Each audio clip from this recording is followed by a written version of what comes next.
fréquence.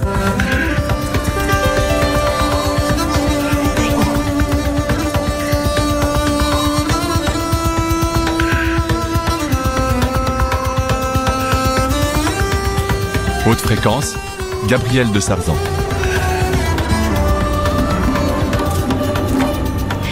Un restaurant abrité dans les locaux d'une église catholique à Berlin forme des migrants dans la restauration et leur offre un vrai contact avec la population allemande.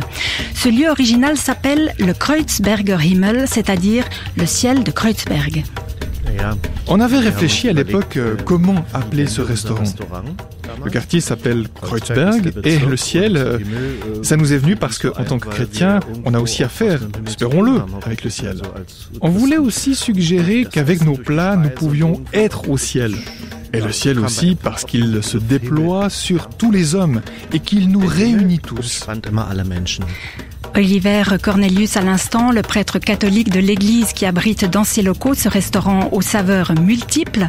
Carole Pirker s'est rendue dans la capitale allemande découvrir ce lieu. Elle y a rencontré plusieurs membres de l'équipe multiculturelle qui le gère, comme aussi celui qui en est à l'origine, Matthias Tölke. Ce sera tout à l'heure dans une quinzaine de minutes. Car tout de suite, nous allons parler mariage pour tous, mariage sur lequel les Suisses devront se prononcer le mois prochain. Selon le premier sondage SSR, 69% des Suisses y seraient favorables. Mais qu'en pensent donc les chrétiens? Nous en parlons avec les deux invités de Laurence Villot. Vous écoutez Haute Fréquence, l'émission qui est à l'écoute de ce qui interroge, surprend, même dérange dans le monde complexe des religions et de la spiritualité. Bienvenue à vous.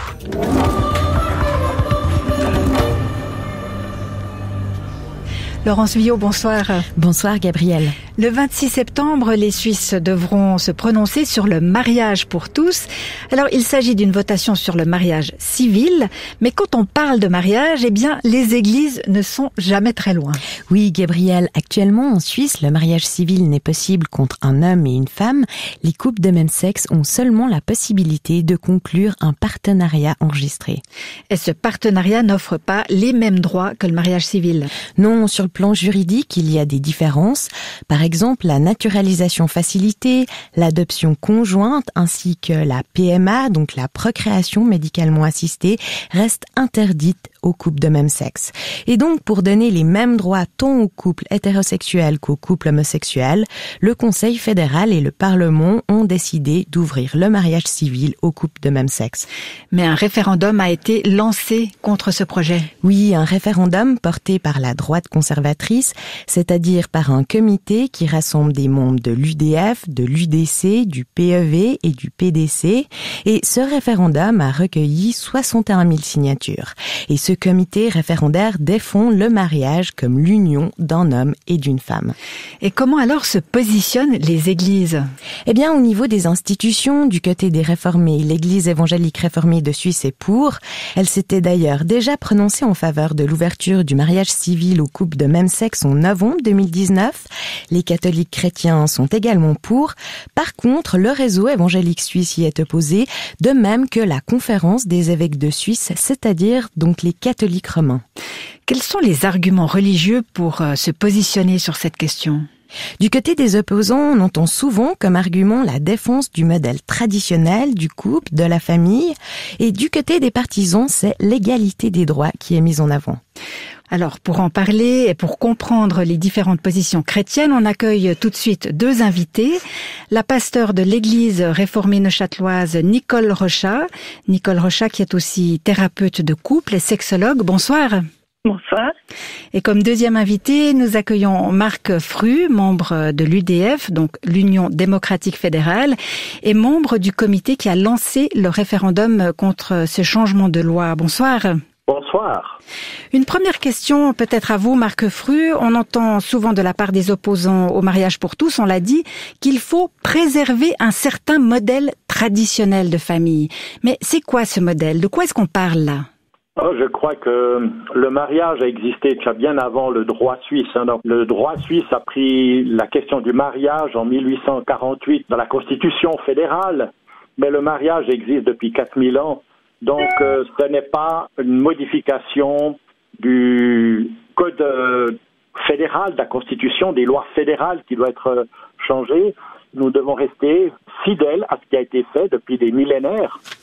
Et depuis des millénaires, l'homme et la femme se sont retrouvés pour former un couple, et ce couple a été béni.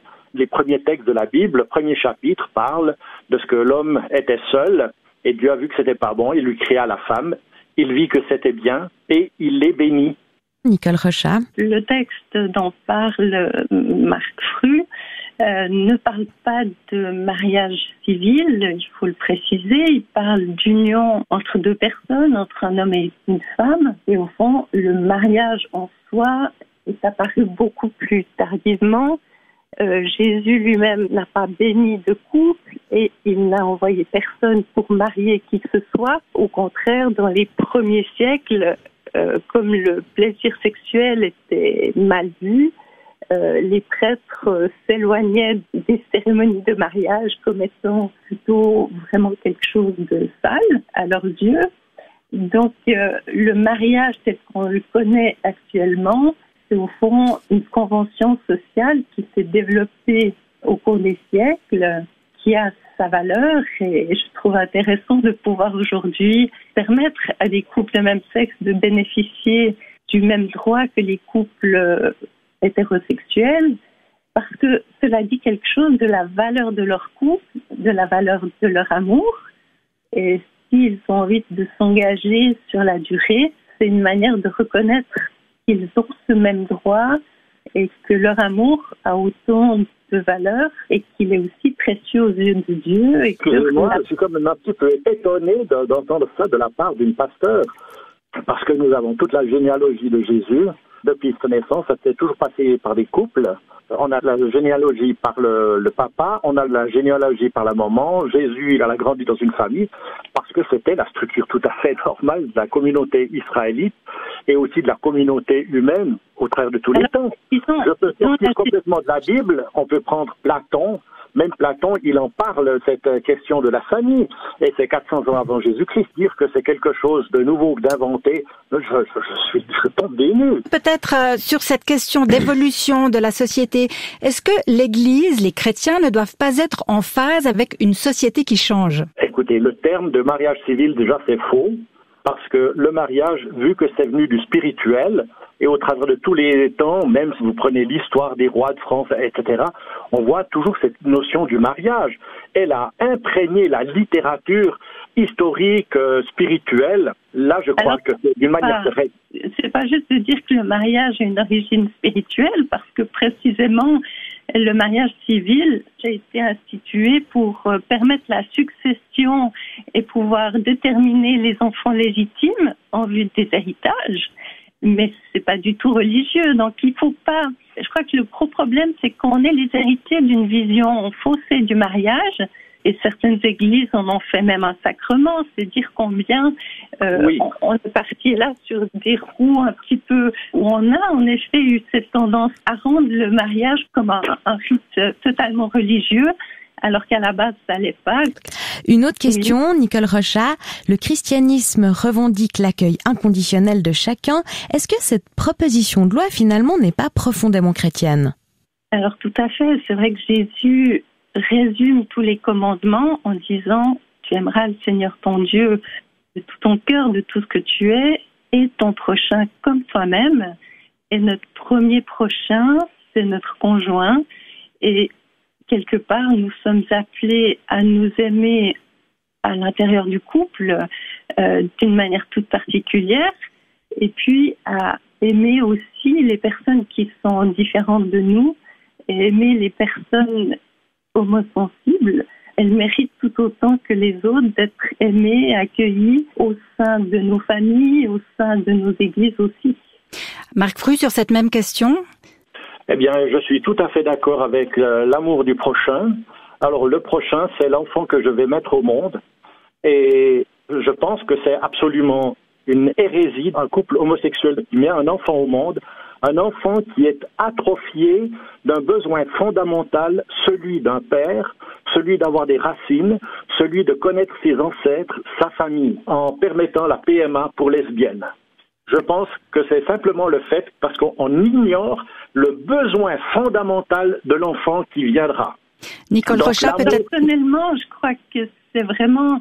Il y a un mépris terrible des personnes homosensibles dans cette position, parce que c'est imaginer que deux personnes qui s'aiment juste parce qu'elles sont de même sexe ne seraient pas capables d'aimer leur enfant et de leur apporter tout ce dont un enfant a besoin.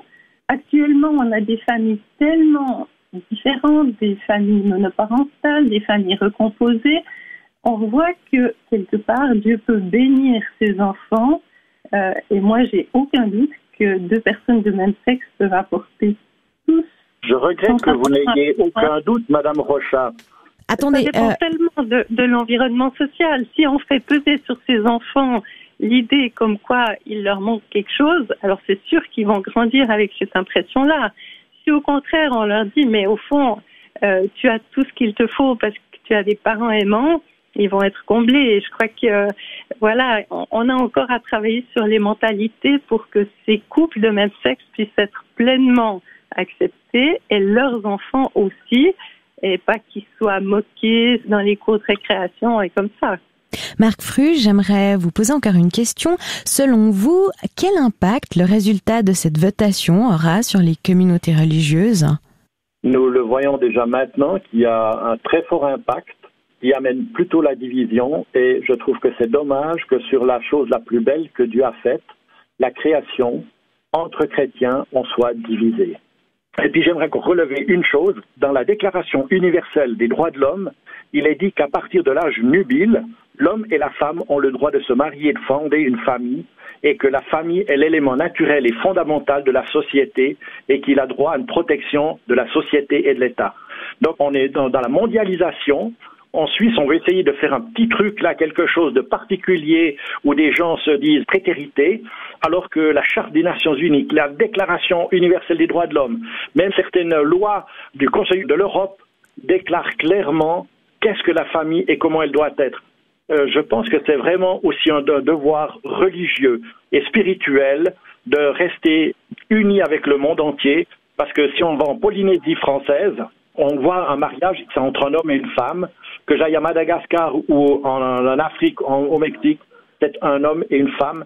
Et là, on essaye de faire une expérience qui est vraiment très, très, très loin de cet amour dont on parle toujours. Et dont Madame Rochat, je ne comprends pas, se fait porte-parole. Nicole Rochat, vous voulez peut-être réagir ?